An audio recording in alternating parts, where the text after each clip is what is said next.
politicians rarely give speeches worthy of it. Most what they say is garbage, and we don't want to repeat it. But Friday's address at Mount Rushmore was probably the single best speech Donald Trump has ever given. It was a roadmap for his re-election message, but more than that, it was a roadmap for the country itself. Equality, decency, pride in our nation, those were the themes. Naturally, the liars on television deeply hated every word of it.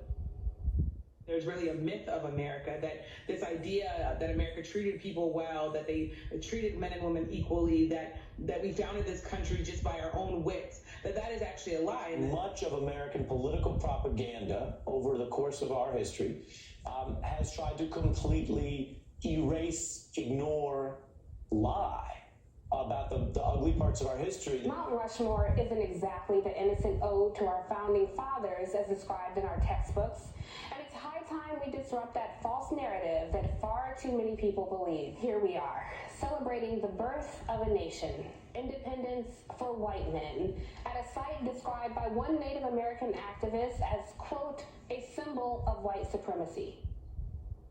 If you spent the rest of your life trying to locate, to identify the worst people in this country of 330 million, you couldn't get a pure distillation of what you just saw.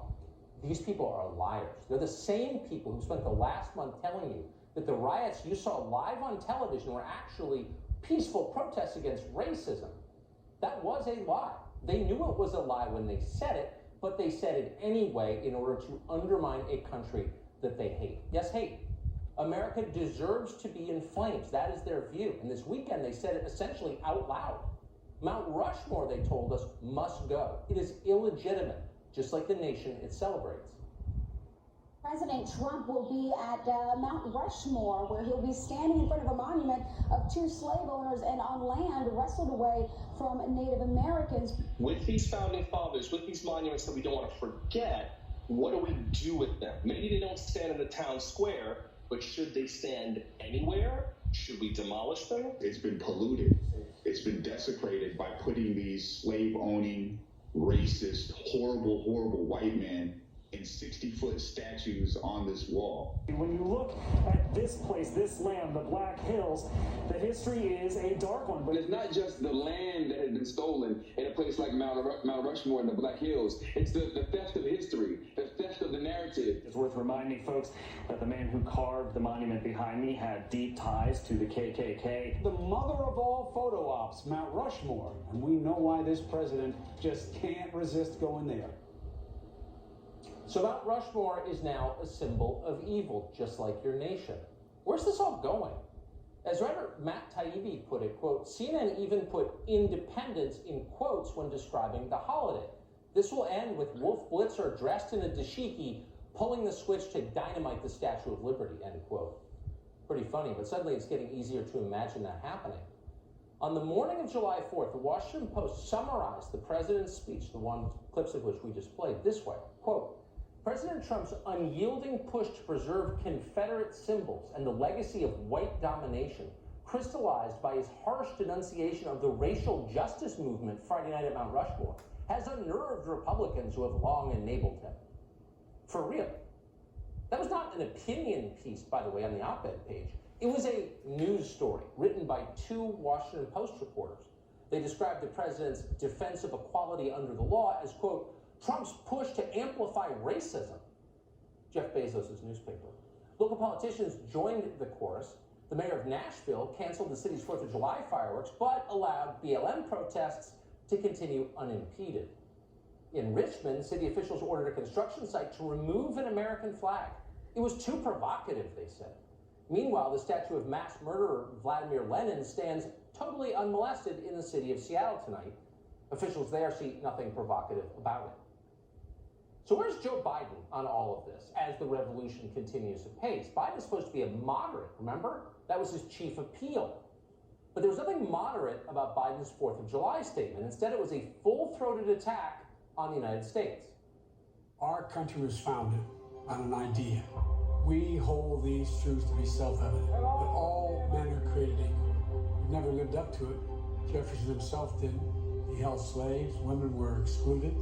American history is no fairy tale. There's been a constant push and pull between the two parts of our character, The idea that all men and women, all people are created equal, and the racism that has torn us apart. We have a chance to rip the roots of systemic racism out of this country. That's your 4th of July message?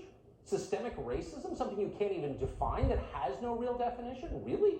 Wagging your finger in the face of the nation that promoted someone as mediocre as you to the position you currently hold? This is the man who could soon be our figurehead. But how about the actual presidential candidate, whoever Biden picks as his VP running mate? Senator Tammy Duckworth of Illinois is a top contender for the job. You're not supposed to criticize Tammy Duckworth in any way because she once served in the military. Most people just ignore her.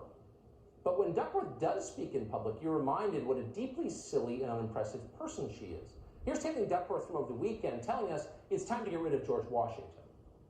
I know that you support changing the name of military bases named after Confederate leaders, but there are leaders like George Washington and Thomas Jefferson who were slave owners, and some people are demanding that their monuments come down too. So in your view, where does it end? Should statues, for example, of George Washington come down? Well, let me just say that we should start off by having a national dialogue on it at some point. A national dialogue, please. They're not looking for any kind of colloquy. What they want is a soliloquy. We speak, you shut up and listen. So what to make of all of this? Well, it's long been considered out of bounds to question a person's patriotism. It's a very strong charge, and we try not ever to make it. But in the face of all of this, the conclusion can't be avoided. These people actually hate America. There's no longer a question about that. And yet, paradoxically, at the same time, they desperately want to control America more than anything. And that leads to the most basic of all questions. Can you really lead a country that you hate? Ask yourself, what kind of parent would you be if you hated your children? What kind of officer would you make if you didn't care about your troops? It would be awful. The results would be ugly. It would not work. Loving the people you lead, caring deeply about them, is the most basic prerequisite of leadership. The leaders of today's Democratic Party do not. They despise this country. They have said so. They continue to. That is shocking, but it is also disqualifying. We cannot let them run this nation because they hate it. Imagine what they would do to it.